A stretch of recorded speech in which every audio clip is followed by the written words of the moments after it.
дар Тоҷикистон нахустин пьеса дар бораи Эмомалӣ Раҳмон ки аз соли 1992 ба ин тараф зимоми қудрат дар кишварро дар даст дорад интишор ёфт. Пьесаи Назаркарда матни Намоишномаи театрӣ буда ба гуфтаи муаллифаш корнамоиҳои оқои Раҳмонро аз замони интихобаш ба мақоми раиси Шӯрои олӣ дар соли 1992 то имзои Созишномаи сулҳ дар Москав дар бар мегирад.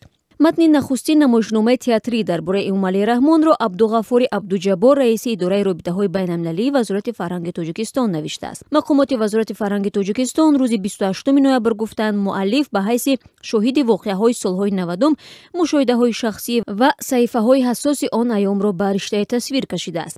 Нахустин пьеса дар бораи Эмомалӣ Раҳмон дар ҳоле нашр мешавад ки қаблан дар бораи раиси ҷумҳурии Тоҷикистон даҳо шеъру иншову китоб нашр гардидааст. Эмомалӣ Раҳмон ки ҳоло 65 сол дорад 19 ноябри соли 1992 дар 40 солагӣ дар иҷлосаи 16 Шӯрои олӣ парлумони вақти Тоҷикистон раиси ин шӯро интихоб шуд. Баъдан ӯ дар интихоботи президентии соли 1994 бо пирӯзӣ бар рақибаш сафири вақти Тоҷикистон дар Русия Абдумалик Абдуллоҷонов ба мақоми раиси ҷумҳур расид. ӯ дар интихоботи президентии соли 1999 замони раёсати худро барои 7 соли дигар тамдид кард ва бо тағйири қонуни асосӣ дар соли 2003 ҳаққи иштирок боз дар ду интихоботи раёсати ҷумҳурии Тоҷикистонро ба даст овард.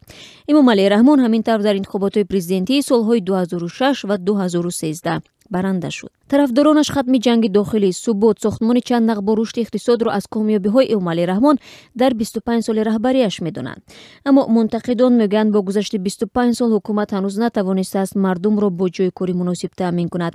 Мояи дигари норизоят, тамаркузи бештари қудрат, таҳкими мавқеи аъзои хонавода дар ҳукумат ва саҳнаи сиёсӣ дур кардани мухолифон шудааст ки ба қавли мунақидон плюрализми сиёсиро аз байн мебарад.